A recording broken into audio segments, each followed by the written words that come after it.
So hi, welcome to Goyos Podcast. I'm Shane. I'm Glory. And we're here with... I'm Brond. And I'm Sammy from Just Friends.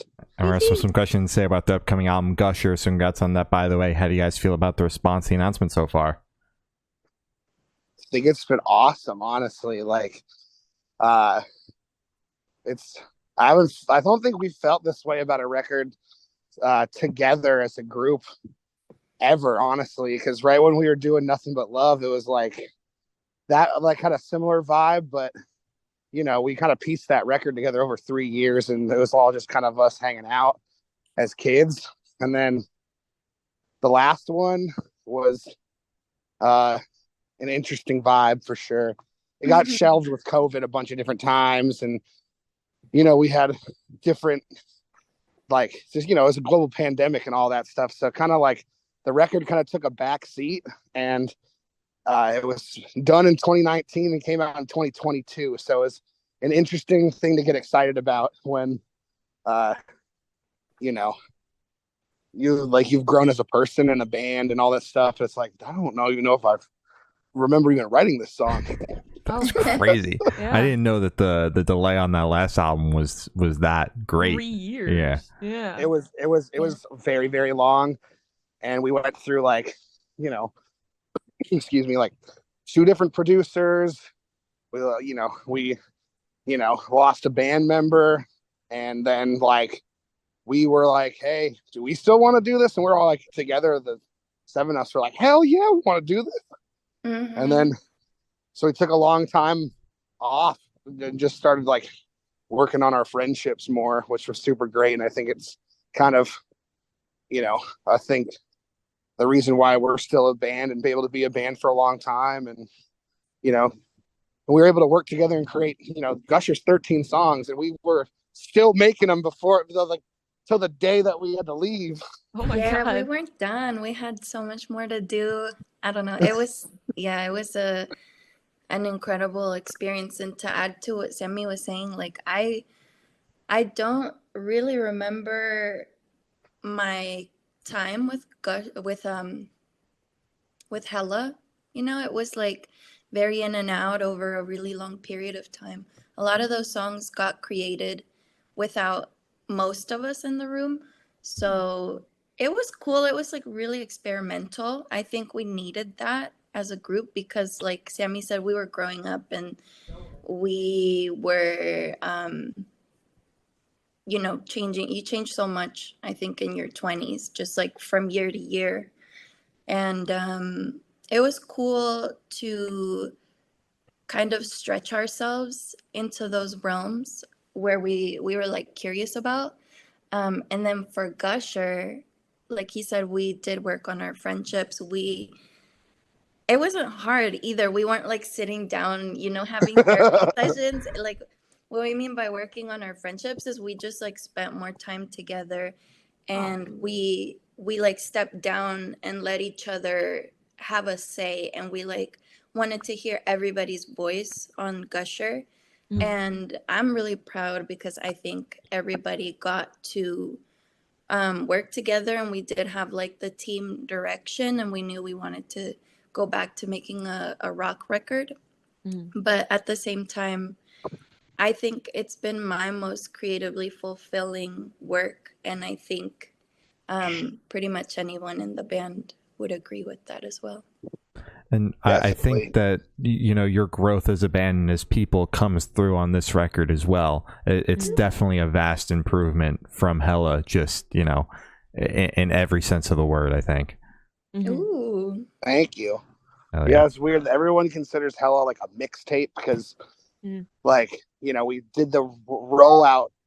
We were kind of faced with this problem. Like, do you wait and not release music for, 3 or 4 years? Yes. Or do you choose a way to do it? Because it's not like we could, you know, get together and make music videos, kind of, you know what I mean?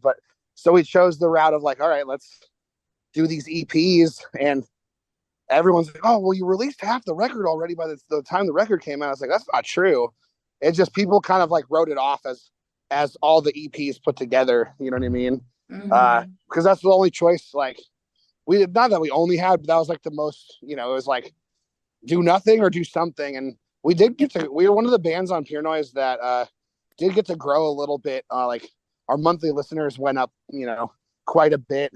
And I think I think retrospect, I don't know if I would do it differently or whatever, but it is one of those things where, like Ron was saying, like we got to be experimental and explore some worlds that we hadn't. And, not everyone was super happy about it, like the fans, at least, it seems like. But then some people are, and then I don't know. It's interesting how like time ends up changing people's opinions on music, Like I'm in the band Mom Jeans, and nobody seemed to really like Puppy Love when it came out. Like, and then now all these years later, people have rewritten history and be like, no, that's my favorite record. Oh, brother. Yeah. It's like, shut up. None of you guys were around when it came out. Exactly. Yeah, it's like, I don't know. It's like Eric still remembers everything that everybody said about it. Like Anthony Fantano being like, this is the most uninspired piece of music I've ever heard in my life. I'm not reviewing this. God bless. Yeah, so it's just funny because it's like, I think now, even like a year removed, people are finding Hella for the first time and being like, yo, this is awesome. Yeah. So, but yeah, it's just weird because this feels like a record. Like, like this feels like we're excited, we're locked in, we're wanting to do like press and wanting to like show everybody this record, and we're all excited. Like, that's not how it felt for the last one. Yeah. The last one felt like, thank fucking God, it's finally out. Okay, God damn it. Oh. Yeah, can we move on, please? Yeah. Ready for the next one. But all things considered, I think Hella is aging really nicely. I think at the time, because we were young and because there was all this tumultuousness going around for us personally with the record, I think we were all really like kind of, disheartened. And we were like, oh, I don't know if this music is us. I don't know if I like it. I don't feel like myself, which, it's true because we were being experimental. We were like trying on different clothes with that. But I think with the way kind of music is moving a little bit towards like hyper pop and just like production in music that you hear very commonly today, like I think Hella can still keep up with that decently. And I think, Sammy, you said this to me the other day about, it aging in a way where it's like, it's not embarrassing. Yeah. Absolutely. Keeping up. You see some bands that like have put out some embarrassing music, and it's just like, oh man, like you look back and it's still bad. It's like, I mean, we grew up in we were in high school and like, 2010s era stuff. It's like, oh man, I look back on some of that. I'm like, you gonna diss 2010s metalcore? Is that what you're about to do right now? The scene era, baby. I love metalcore. I'm talking like, I lived through Broken Side, man. Come on. Oh, Broken Side. Blood on the dance floor kind of stuff. Like, I don't know if I'll get hate, but that, like, you know what I mean? Like, I can't imagine being 50 and listening to that and being like, yeah, fuck yeah, this is my. But I was, you know what I mean? Like showing my grandkids or whatever someday, like, yeah, we listen to Broken Side, dude. It's cool. And did you know Broken Side's actually back together and put out an EP? Yeah, I think so. I think I saw something like that. But yeah, no hate on Broken Side, but I'm just saying it's like, I feel like there's music that can age well, and then there's music that is a reflection of the times. Like there's a reason why like there you go. The Red Hot Chili Peppers like record Mother's Milk sounds like that's the last time they ever sounded like that, like massive 80s production, huge drums, like, you know what I mean? Like bands like all the rock bands in the 80s sound different than the ones in the 90s production wise for a reason. I think. Yeah, but maybe I'll get a bunch of hate for that. I don't know. I don't think so. I feel like it's reasonable. Yeah. So is there any meaning behind the album title or cover art, Gusher? You want to hit the title, brother? Yeah, we were struggling. So we wanted to name it something super crazy cool, like, some crazy like Love Planet 2005 crazy, like some that name. Hard. Yeah. We wanted to really name it like after the planet we thought we were like kind of inhabiting with this record. And but nothing was like really sticking, and everything kind of felt like not us. And then I don't know like what one night we were at the Airbnb we were staying at, and I was just like, hey, why would you call it Gusher? Like one word, you know what I mean? Like, and then it's kind of like got the same thing. It's got like it's got a bunch of imagery of like, you eating Gushers as a kid. It's like flavor explosion, and also too like, I don't know, it's cool. And then I looked it up on Urban Dictionary. I saw the other thing about like the sexual innuendos or whatever, and Yeah. I was like, oh shit. Well, oh fuck it. It's kind of funny. Like, Exactly. and plus Why it's the just hell cool. not? It's just cool. It's a cool word. And then we were like, yeah, I think this is it. And then we kind of adopted it pretty quickly into the recording process. I feel like maybe like a week or two in, and we're like, this is it. I think it took a little longer. I think we were like halfway through. We were still playing around with Another Dimension. Oh yeah, that was the original. The original working title was Another Dimension, but Yeah. I thought it was too direct. Yeah, like, too on the nose. Yeah, too on the nose, because we do it with a couple Beastie Boys like references on the album, and like, it really did feel like there's a couple spacey songs where we talk about like, being jetted off into space, that kind of stuff. But so yeah. Do you guys name your records while you're in the studio, and then you kind of channel that energy into the writing process and recording process for the record? Hard to say. Like, it's not intentional, we're not like, we're not infusing things necessarily. I think the way that it happens is we have a vibe. Yeah. I think that's what we work off, is like an energy that we can both feel, we can all feel as a group. And I think the way that music and art works for us is things kind of just like unravel themselves, and it's almost like, I don't know, they become clearer, or like you kind of dig through, I don't know, the psyches. Yeah. It's a journey. It's like it's like a video game almost. You get to find the orbs and stuff like Jack and Daxter. You go through the dungeon. But yeah, it's usually like one or two, three, like a batch of songs. Kind of, once you get one or two that like understand each other and are like can kind of live in the same house, then you kind of start to like, piece it together and everything. And that's why you hear, I think why you hear a lot of people who like will write an album or write a bunch of songs and then scrap it, because all those songs kind of like live in the same place. And so it's like, it's kind of hard to pick and piece in other places, you know what I mean? And then it kind of reveals itself, like Brond was saying too.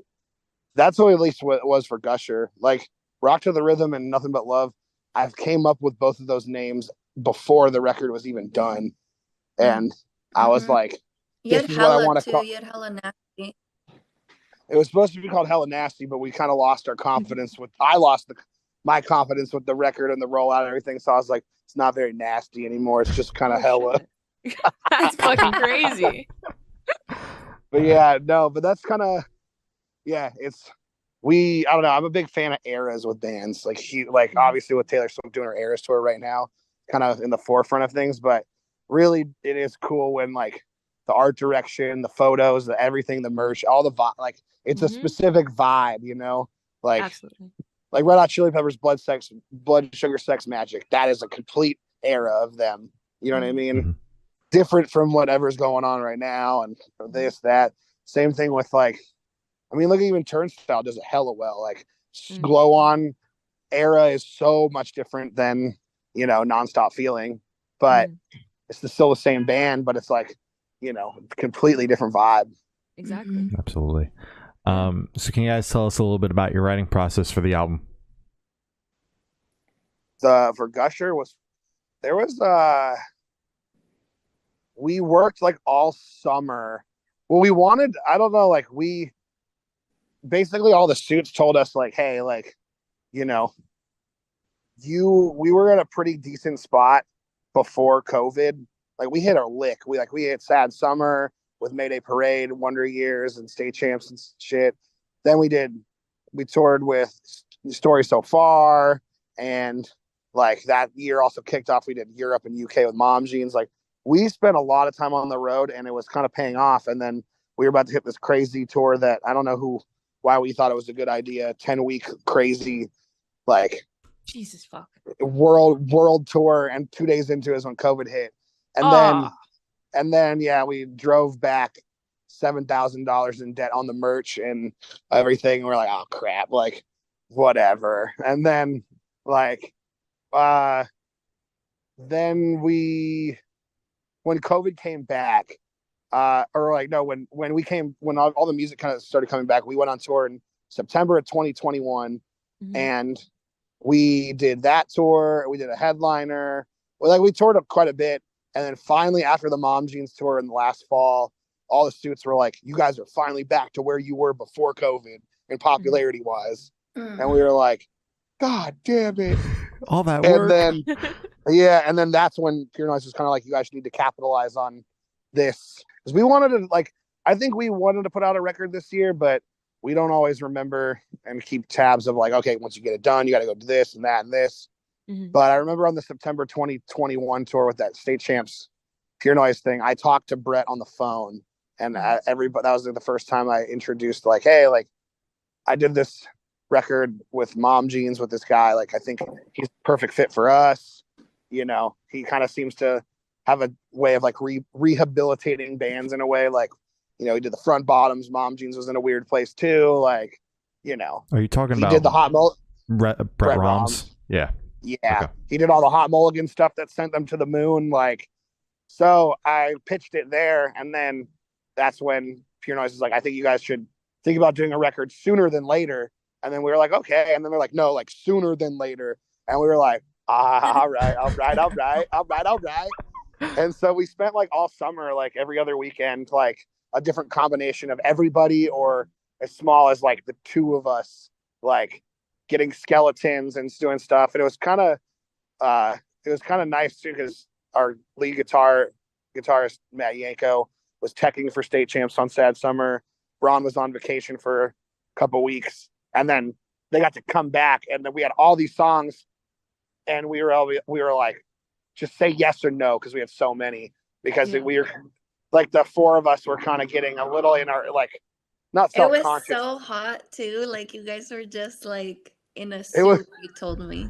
Yeah, so it was really nice to get like our, you know, two of the main vibe people back to just be like, let's find the direction. And then once we started really honing it in, like we really started cooking. And then we had this one moment where our bass player Kevin, who he was kind of like, well, what kind of record are we making? Like, am I even like the right bass player for this band? Like, what? Because he's like a funk player and everything. Like, you know, he's like one of my best friends, one of the most talented people I know. And he was just like, well, what are we doing? Like, not in like a doomsday way, just kind of like, we never talked about it. And then that's kind of when we really even kicked it in high gear. We were like, okay, like, let's start scrapping tracks, like, and really start working on tracks and working on the transitions and shit. And then we got a good batch of songs ranging from complete to not, like even just like ideas. And then I knew from working with Brett, like, this is all we need. Like, Mom Jeans went into the studio for Sweet Tooth with almost everything done. And so it was mostly like play for him and then change a couple things here, add a chorus here, add a verse here. This was a different experience. This was like, let's talk about the vibe, talk about the lyrics, talk about where we want the song to go. Try this out. Oh, hey, your verse that you wrote back there, that's the chorus. Like, it was a very like how Brond says, like finding the, like we found the record as we did it. Like, but we had a good, decent starting point of maybe like, you know, 25 ideas ranging from top 12 to like done to not done. Like Life I'm Living On was really done, but we had absolutely no idea what to do with it. There's like 17 different versions of it. Like, and then Brett was like, nah, this is what you need. You need this, and then you need this. And then your bridge is actually your chorus. Because the song actually ended at that drop chorus the first time originally. That was it.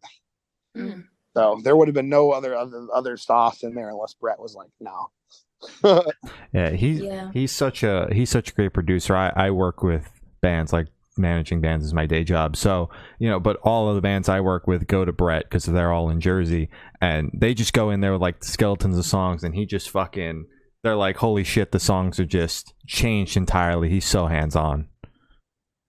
Yeah, but he also leaves a lot of room for you to be yourself. Like, I went in kind of wary. I already had a good impression of Brett because, like, I trust Sam, and Sam was telling me like what it was like working with him. He was like, I think you're really gonna like him.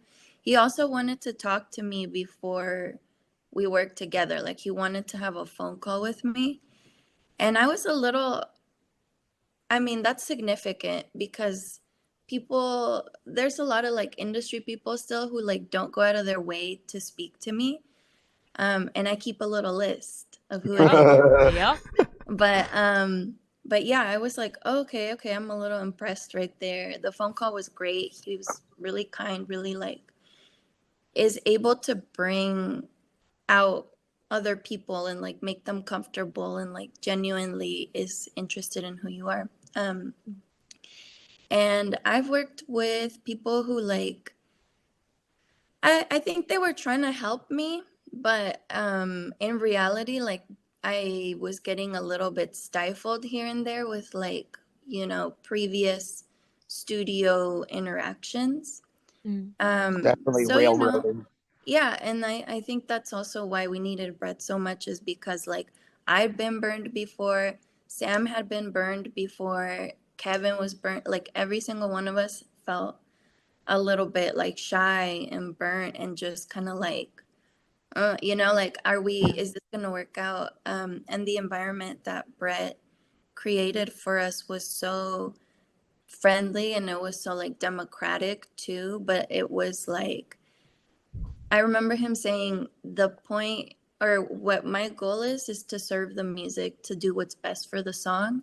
And that's how I like guide my artists is he also is like, I encourage people to also make the decisions that are best for the song. But for me, it was really cool. I love the process also because we've only worked on music. We've only been able to be at a recording studio for like, you know, a couple days, like 4 days, 3 days, 2 days. And so you have to like, hit all these songs and do them all in like such a tight space. I know it's crazy to think about now because with Brett, we spent one entire day per song. Wow. And then some because we, ended up with how long were we there? Like 30 days. And we just got like this beautiful space to really get to know the song before we committed to it. And to give it like the attention that it deserves.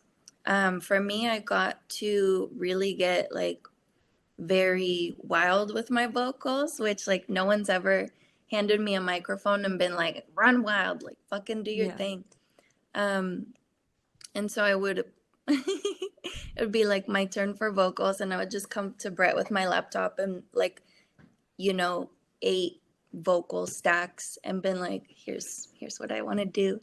And it was cool that he would help me sort through them. And he would only say something about a vocal if he felt like it wasn't serving the song. But it wasn't just like, oh, that's not good. Oh, you can't do that. He would just be like, I don't know if that's the right thing because this and this and this. And we would discuss. And I would say like, well, here's where I'm coming from. Here's where I'm coming from. It was like, I've never had that discussion before. And it was deeply meaningful, I think, to me as an artist, to be able to have people and feel like the people around me are trustworthy and appreciate what I do, and respect me for it as like a professional as opposed to just like a tool. You know what I mean? That makes sense. Absolutely. Yeah. And Sammy like was definitely there for me also. That was awesome. I feel like I really bonded with you over Brain Hurt Bad. Yeah, that was that was like the last day. That was I the had, last song that yeah. was, I like flew through all my vocals on everything except for that song. I put it off for like a whole week. I couldn't figure it out. Whole Finally came practically all month is like the the very entire last. month. Wow. Yeah, I Yeah. was like, because I that don't know was what to the do. yeah, because that's like the Beastie Boys like kind of you know it sounds like Sure Shot kind of funky loop fun like those artists Joey Valance and Bray, like they're kind of bringing back that sound a little bit. Like it's really fun, but it's also kind of hard because it's like every time you're on the it's like one of those past the microphone songs. So it's like you got to, and it's just me and her, so it's like every bar has to be like you know a punchline almost. Yeah. And so it was very like because also that's another thing during the record I had my own crisis back in the summertime when it was just the four of us, where I was like, I can't write a song, I can't write a Just Friends song anymore. Like, so I started doing this thing for like 2 weeks. I would get super, super crazy high, and then I would force myself to write like a song that an A and a B part. He Yeah, would text us these like the bounces like at 10, 11, 12 p.m. every night, and I'd be like, go off. I'm yeah. And then a couple of them actually made it onto the record, and Brain Hurt Bad was the one that like really, really made it because it's got a lot. It kind of like, in a way, it's one of those songs that showcases everyone because there's a lot of percussion, a lot of like funky bass stuff. It's like, and it's just me and Brond just being like total jackasses.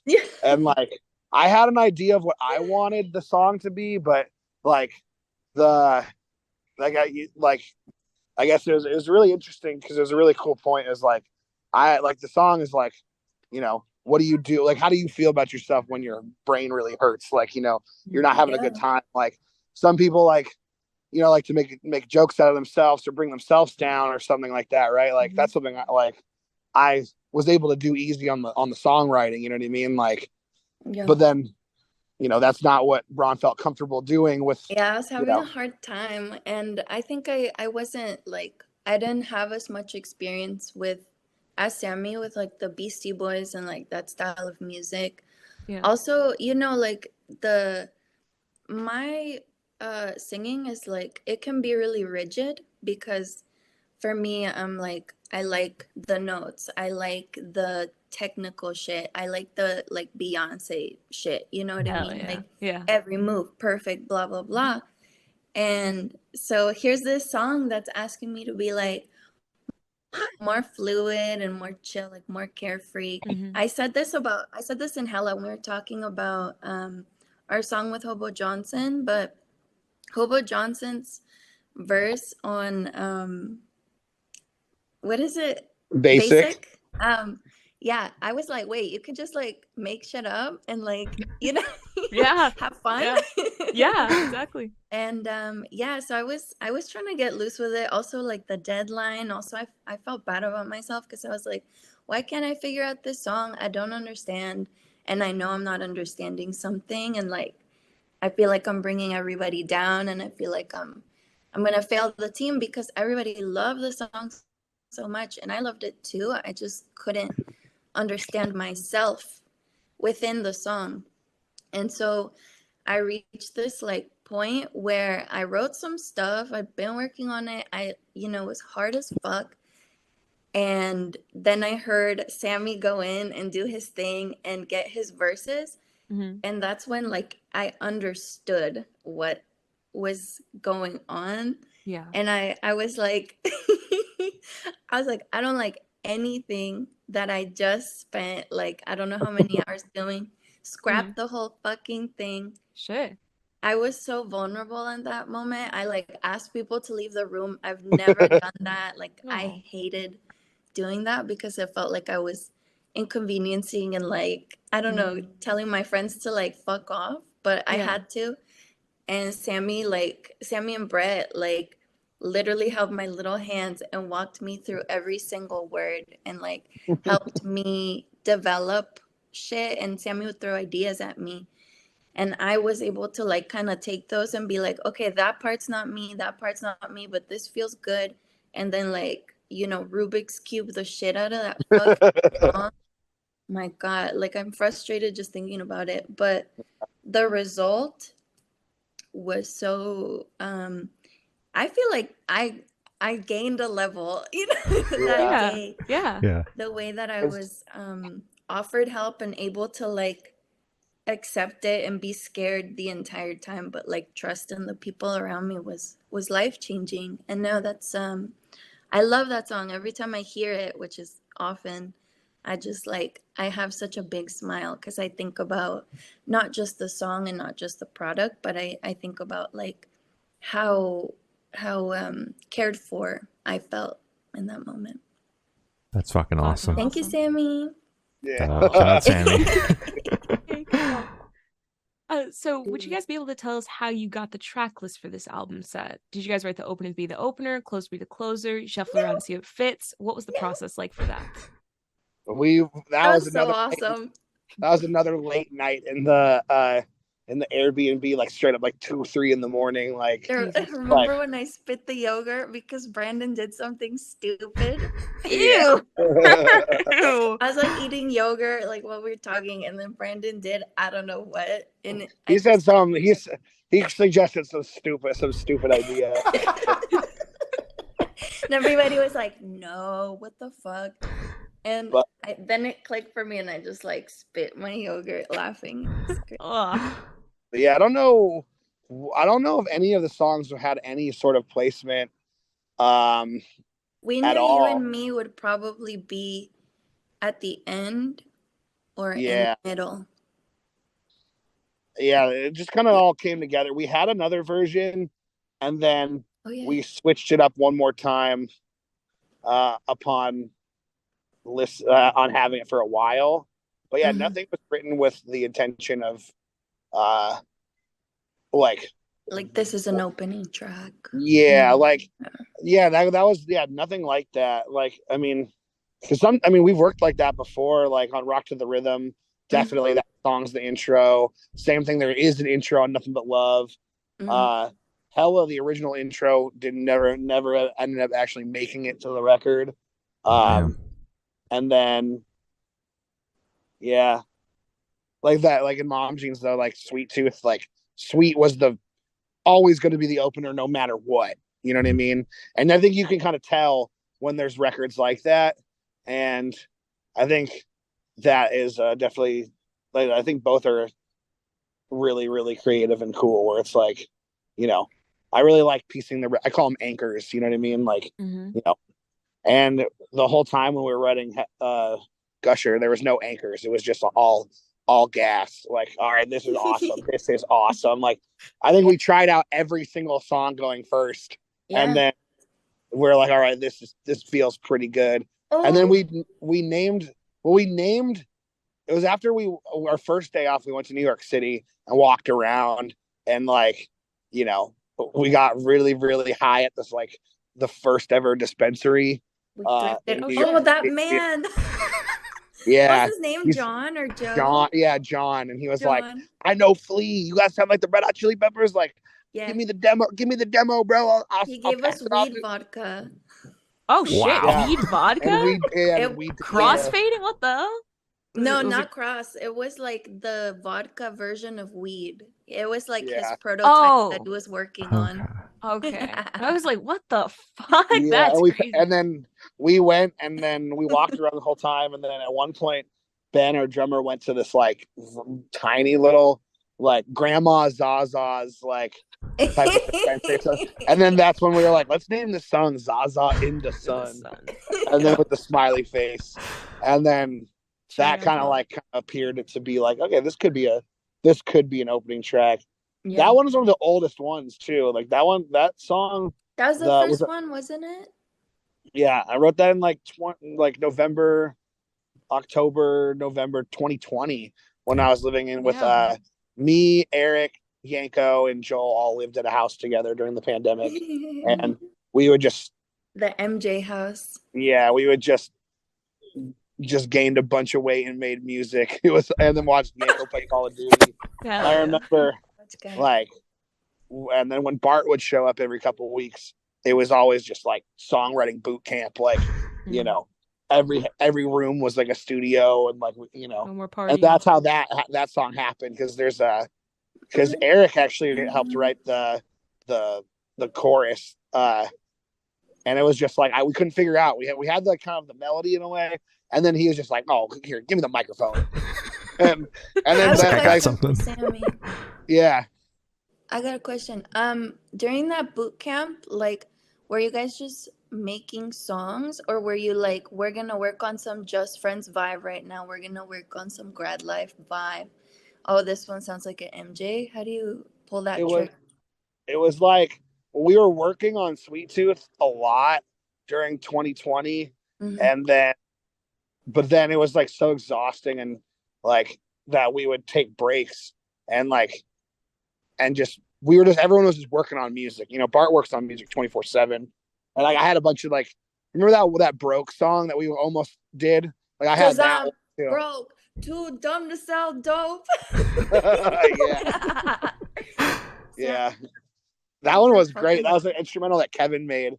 Like I was like, can you just make me something that's just like super like fucking G funk, like some really LA in 1991 type shit, and the bass we delivered. But yeah, there was just like a bunch of different stuff going on at the time. You know, it's kind of crazy. So you just said you wrote, like, Zaza was kind of like the first idea that came to you.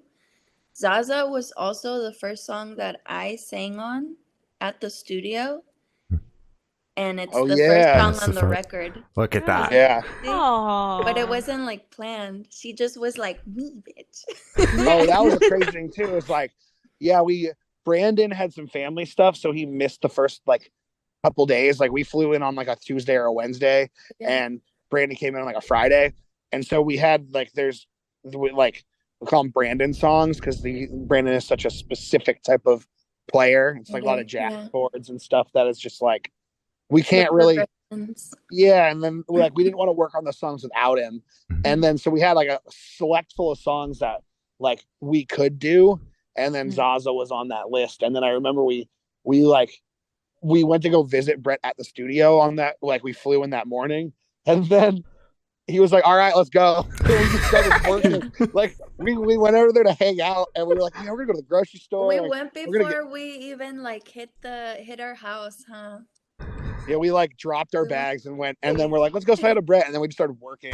And then I remember we're sitting there. It was Kevin and Yanko and Brett standing over me and Brond, being like, we got to find the right key for this song because the original key is G, and then that works for like my vocal, but it wasn't working for Brond's vocal. And then we literally went through every key, like A, B, C, D, E, and F, both G. sang like the thing. And we're like, how comfortable is it for you? Yeah, and then we did in the flats too and everything. So we went to try literally every single one. We sang the chorus, and then I think we landed on B, right, or F. B or I wouldn't remember.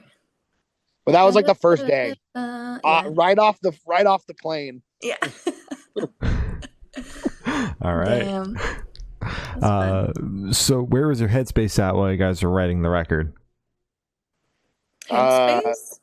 Writing the record. Other dimension.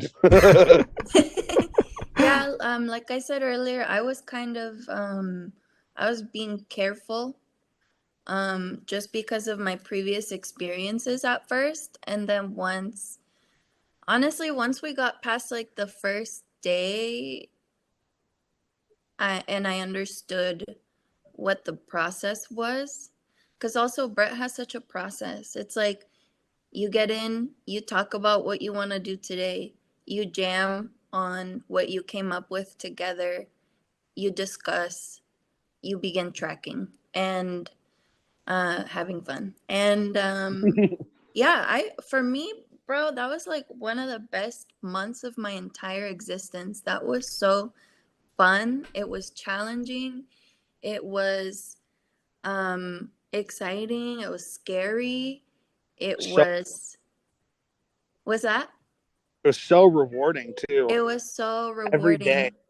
Every day. It felt so good. You know what it was is I felt so purposeful, because when I'm not on tour, or making music or like anything, Mhm. I feel I get this big ass like imposter syndrome where it's Mhm. not real, because you know, like all those things are things about the moment, and all you have is like recordings to remember it by, and like your memories and your pictures and your videos. But Mhm. yeah, I get really down on myself. I feel like not part of society when I'm not singing or writing music.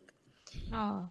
And I know it's weird. And that time, bro, I was so peaceful. I would say that was my mindset, is I was so peaceful because I was doing what feels like why I'm here, you know, Yeah. what I'm here to do. Yeah. Yeah. I felt No, like I a get big it. girl. Yeah, the Airbnb also had a crazy ass tub that looked over the lake. Oh yeah, I was chilling.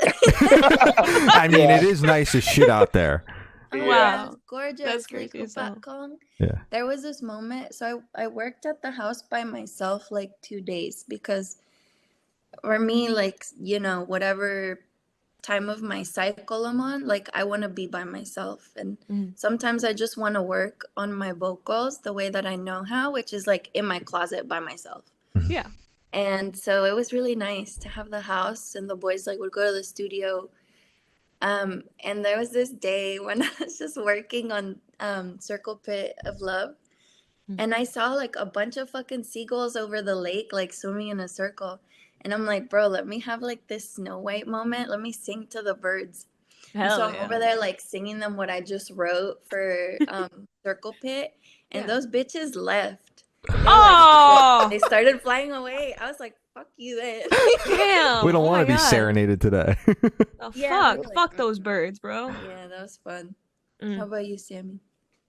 Yeah, I think I always look back on this thing like my favorite record and favorite band. My favorite record is Blood Sugar Sex Magic. Favorite band is Red Hot Chili Peppers. They have documented that. We watched the documentary too while they were doing it. We also watched Some Kind of Monster, which was hilarious, and then that turned into like every day being like everything sounds stock, bro. Like it was so funny. It's the parallels too between it's like a creative, beautiful like masterpiece, and then like an absolute giant piece of shit. Like we watch them like back to back. You know what I mean? Like, and so it gave us like a lot of perspective, being like, oh shit, like definitely perpetrated that negative behavior before. Oops, like. But there's a scene in Funky Monks that John Frusciante is 21 years old. And also, when Chili's made that record, they were like 28, 29. So that's like, you know, kind of like how old we were. We're like, yo, like, you know, watching people like we're doing what they were doing. Like, you know, felt really like, you know, serendipitous or whatever.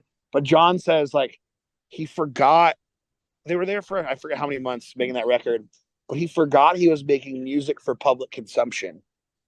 Like he forgot like that the one day he's gonna have to leave the studio. He's not gonna be able to like make music anymore because that's his purpose in life. And that was a big contributor to like why he fell into drugs pretty hard too, because he couldn't cope with that.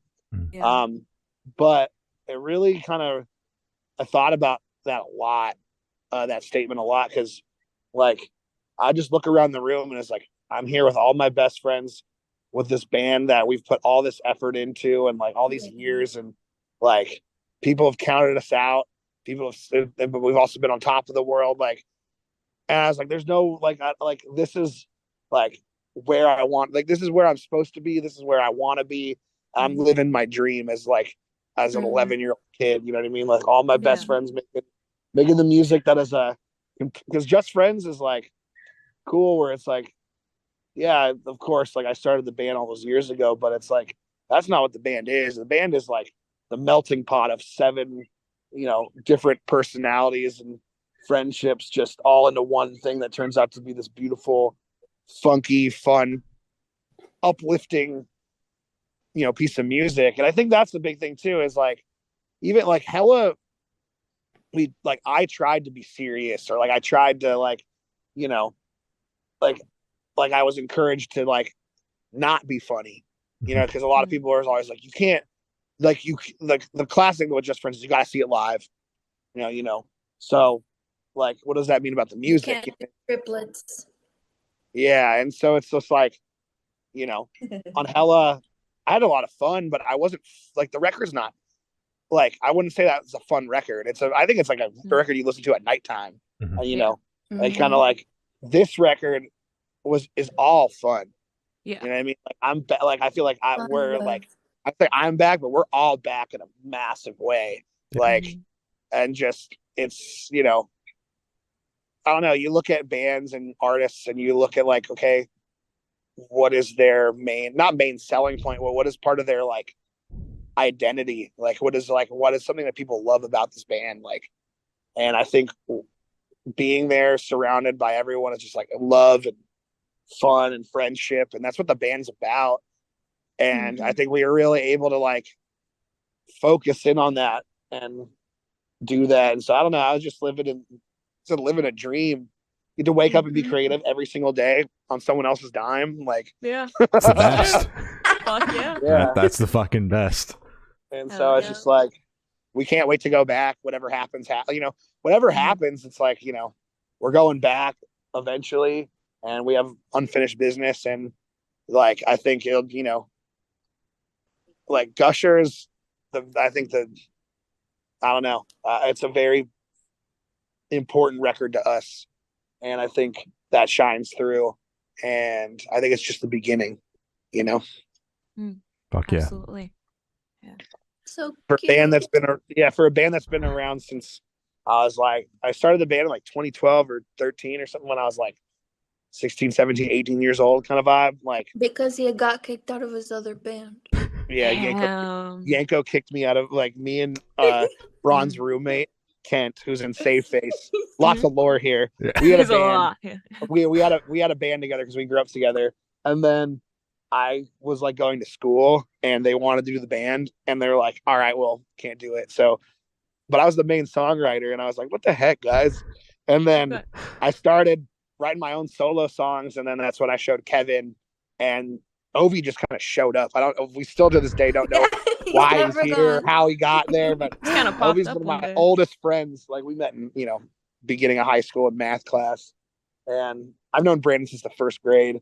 And but yeah, it was just funny. It all came together. It's like, you know, that's crazy. The time has passed. It's like 2023, and we feel like we're at the beginning. It's like awesome. I can see, you know, like I said, seeing bands like age well and everything. It's like, dude, look at Foo Fighters, like absolutely crushing it. Like new songs, you know, obviously rest in peace Taylor, but like, you know, that band has been around for how many decades now? It's like, and they're still at the top of the game. Like, you know, say what you will about the new Green Day songs, but they still put on a show that is. They do put on a hell of a show. I'll give them that. Yeah. I'll give them that. Because they don't play a lot of the new songs. You know what I mean? Like, I'll go to the AT&T Park show. I mean, look at fucking Grateful Dead, bro. Like, how many decades? My parents were seeing them in the 80s, bro, and they're still rocking the AT&T Park sold out double.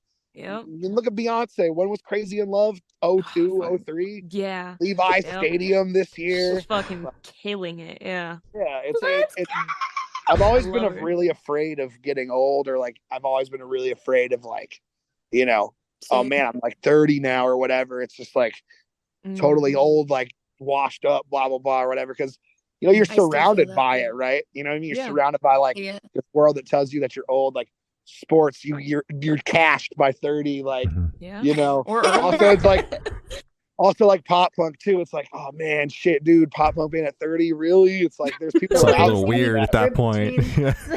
Yeah, but it's like, I don't know. I shit, like Ron said something the other day when we were like trying to figure out what shows to do and everything.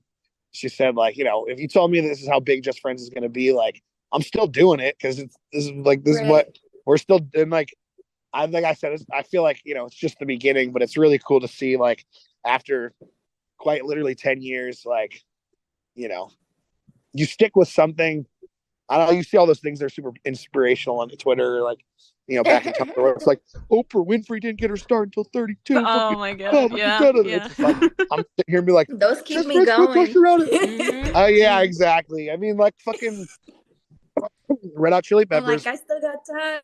Red Hot Chili Peppers put out, you know, fucking give it away at like 30, and then they had Californication, and they had By the Way, and they had Stadium Arcade with Dana California and all that shit. It's like, bro, they had gajillions of dollars still to make and 1,000,000,000 shows to play. It's like, I don't know. Like I just wanted to touch on that for sure, because it's like, it's crazy.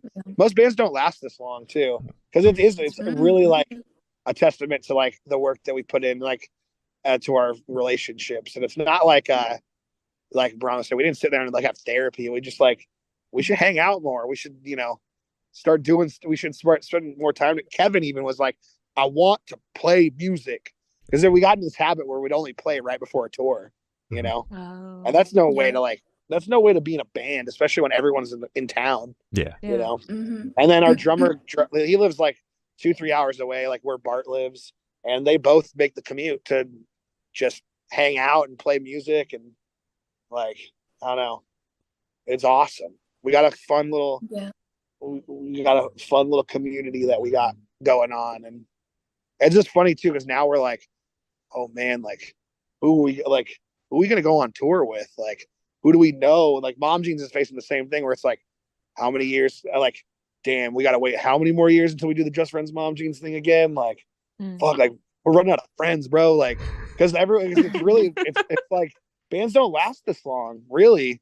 And it's like, we're lucky enough to be surrounded and be in a community where it's like there's all new bands popping up, but it does feel like first day of school sometimes. Like on the first day of a tour, we're like, hi, we talked on the internet. Hi. Yeah. And I swear we're not mean. And I love how like much of a community you guys have built, just with like all of the bands that like share members with Mom Jeans and Just Friends and Grad Life, but then all of the bands that you guys are surrounded by, and it's just like it's one big friendship and one big community. And it's like, if you get into one band, you're gonna get into all of them, because you guys all kind of hang out and you're in different fucking bands together, and super groups are made and all that shit. So. It's funny because we're getting to the point now where it's like, like Prince Daddy, also Just Friends, like we did that tour 10,000 times and nobody showed up. You know what I mean? Like, we were playing to like, to like empty rooms forever, which was fun. I don't give a shit about that, but it's just funny now where it's like people are looking back on when we were playing house shows and doing it DIY style as like this like era. It's like, to me, it's like that was like a couple of years ago, but now it's like, part of the history of whatever, emo music, or, history of, DIY, like in to certain people, you know what I mean?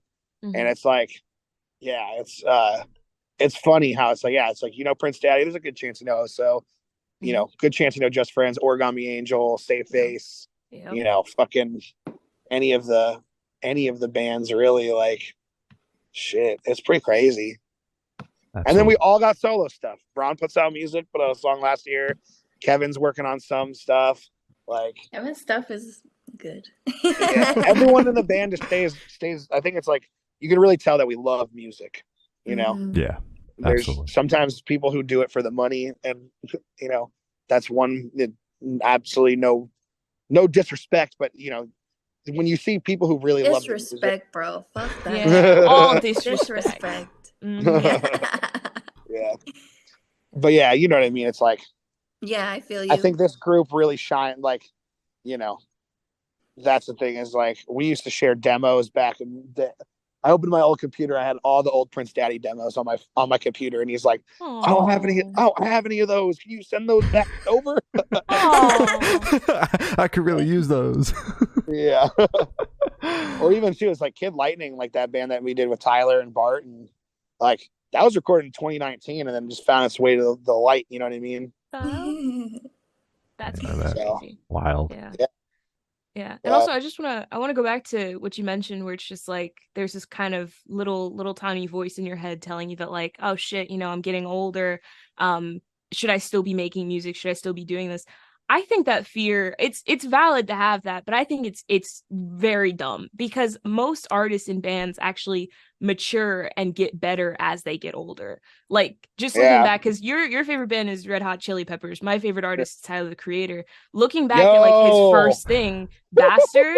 Right. Looking at like his first thing, Bastard, or even like Odd Future stuff. Love Odd Future, but like it does not compare to like Flower Boy, Igor, Call Me If You Get Lost. Like, his stuff has gotten better as he's gotten older, as he's grown, as he's had more experiences, which is what you're doing now with Just Friends. As we said, like, this Gusher is so much better than Hella. You guys have grown so much. So it's just like it's already showing. So you guys are there's only good stuff ahead for you guys, truly. It does feel like a much more mature album. I thought the sound of Gusher sounded like Just Friends but grown up in a way. Or I don't know, I think it's closer to what everybody was going for in the beginning, which is really cool.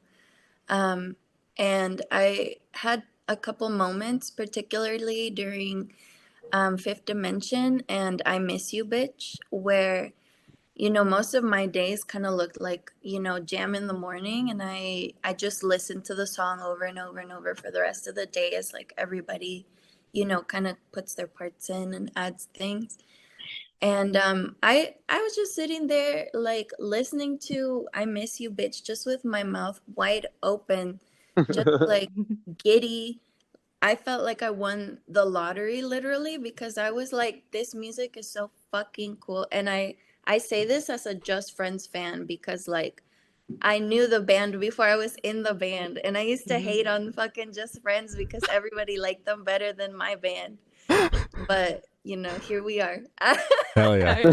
Full circle. Yeah, that's crazy. Yeah. I kept telling the boys actually during the whole month. I was like, man, you guys are so fucking cool. Like, damn. Like, you're so good at what you do. Like, as a Just Friends fan, it's so cool to see like the music that you guys are coming up with and playing, like these riffs, these chord progressions. Like, Sammy is our quarterback essentially, and he like helps us kind of shape our own shit and like gives like dynamic and dimension to the arrangements. And yeah, I'm just sitting there being like, I can't believe I'm here. I didn't think I would be feeling like this about our music for at least like 10 more years. I thought the journey to feel this good about what I'm doing with my friends would take me a lot longer, and it would take a lot more work. It was a beautiful thing. Fuck yeah. Yeah. Fucking awesome. That's awesome. Yeah. I think that's funny to bring up Tyler, because it's like that was a big influence on us, like just kind of owning it. Like, obviously you see like that interview where he's like, because I've been guilty of that, where it's like I make something and then I just don't ever post it, or like posted the one stories, like, and then he's like sitting there being like, aren't you fucking proud of it? Like, what the fuck? Like, I've always been kind of embarrassed, like, but now it's like that's a big thing. That's a big difference for this band now with Gusher too. It's like versus Hella, where it's like Hella was hard to be proud of, hard to like wrap our brains around like how to promote it, obviously because it took so long. But Gusher, it's like that Tyler thing resonated with me so much, where I'm just like, oh, like I want everyone to hear this. Like, I want to put like I'm gonna like Just Friends started posting every single day. We're like, on TikTok sharing stuff, like, just trying to find a natural way to do it. But it's like, yeah, like seeing his, like, because that's another thing too, is like he had said the thing where it's like, someone like was like, you're the funny guy. He's like, I want to be known as a musician. That's the story, right? Yeah. That like kind of like that's how everybody like talks about this band. It's like, you gotta see it live. You gotta see it live.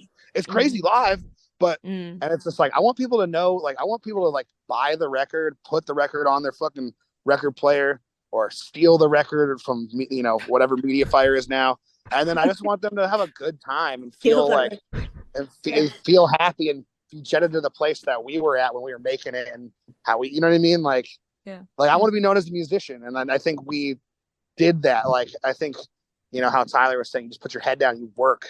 You work at what you do, and we had a whole month we had a whole month in the studio, but we had a whole we've had a whole lifetime and 10 years of being a band kind of to like look back on, and I don't know, I think it's really cool. And you were so right too. Cherry Bomb wasn't the best record.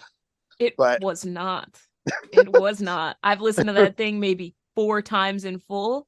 Dude, I bought the No. whole thing. I fell for it too. Yeah. I mean, it was like him and I are like I think he was class 09 or something. Like I was class 2011. So it's like I was the everybody. I woke up one day, I went to school, and everyone had high socks on, and like, and everyone was skating all of a sudden, and I was the weirdo. You know what I mean? Like, yeah. But yeah, like I mean, that was one of the best concerts I've ever been to. Was the fucking the Flower Boy show. He played someplace that's not even a venue in San Francisco. I'm so fucking jealous. I wanted to see him. I didn't know him back in the Flower Boy era, but it's like that fucking era because he was playing like, I don't want to say like basements, but he was playing like I'd say like 3,000 cap rooms or something. That's what I mean. Yeah, it wasn't like now he's playing the. That's the thing. The one thing that will always haunt me for Just Friends history is that he was playing Strummers in Fresno in like 2015 or 16, I think. Mm-hmm. And that was like, that's a 300 or 400 cap room in Fresno. Oh my God. And I emailed the promoter and I was like, oh, we will play for free, please. Like, because I had heard they were looking for an opener and then it didn't happen. But I was like, fuck my life. Like, I don't think we wouldn't have got the look at all. But I always I was bummed because I wanted to go to that show, but it was so far. Yeah. Yeah. Damn. Another time. You guys will get in there somehow. Yeah. Mm-hmm. But I just wanted to touch on that because that's awesome. Yeah, hell yeah. Fucking I love that man. Even because he's funny, but he is a businessman. He knows his shit and he knows what to tell people. And so yeah, absolutely. I agree. Yeah. Mm-hmm. So for these last couple questions, we're actually gonna shift away from music, if that's okay with you guys. Yeah. Awesome. So we're actually gonna go straight to death row. Boom. So if you're on death row, what would your last meal be with a drink? Aburaya chicken, Japanese fried chicken from a place called Aburaya on, I think 17th in Oakland. Oh, I've thought about it. Yeah, 17th in Webster, I think. Oh yeah. Damn. Me, it would probably be. I could only eat it, right? I'm not gonna get to go there. Mm-hmm. Yeah. They're just bringing it to you. I'm going Athens Burger, Dublin, California. Double bacon cheeseburger, fries and fried zucchini, and a lemonade. That sounds fucking scrumptious. I love fried zucchini. That shit's good. Fuck yeah. Yeah, they make their own ranch there too. I know that's good. I know that shit's fucking good. Oh yeah. Hell yeah. So if you guys could live in one fiction world for a week, where would you live? I would live in House Moving Castle. Hell yeah. That's a good one. It's pretty. Yeah. Mm-hmm. I'd probably. God, it'd be hard because I'd want to go check out Hogwarts for the fun. Oh, you know what I'm saying? But I think I'd probably want to go New Jersey in the View Askew world. Where I walk up and buy a dime bag from Jay and Silent Bob, and then rent a movie, and then rent a movie from Randall. That shit's awesome. Sounds good. Hell yeah. All right. Hell yeah. So I have the honor of asking the last question. Every single person we've spoken to has said that it is the most important question. For sure. What is your favorite color? Oh. Shit. Mm-hmm. It's a toughie. I don't know if it's my favorite, but I'd be gravitating to blue always. Mm-hmm. It's a good ass color. Growing up, it was red without a question. Like my grandma would buy like me all red stuff and my brother all blue stuff. But growing up, I think I don't know. I just found out I'm a soft summer, so it's like I can't really wear yellows anymore. I'm sorry to hear that. Fucking love yellow. I'd say probably green. Green? Hell yeah. Nice. It's cute. So as Glory said, that's all the questions you have today. Is there anything you guys would like to plug? What? Jump comes out. That's our next single. And when? Wednesday? Wait, tomorrow? Sheesh. Oh my god. No, I thought it was the 8th. I don't know. Who fucking cares? It comes out be sometime It'll be out soon. at some point. Exactly. Coming out. I mean, by the time you hear this, Jump will be out in Yeah. August, and the album is coming out September 1st, 9/1. We have a cool ass tour, September 15th through October 21st, and we are cool. Yeah. Oh yeah. Absolutely. Well, thank you for this, guys. Been Brond and Sam from Just Friends, and we have been the Good Noise Podcast.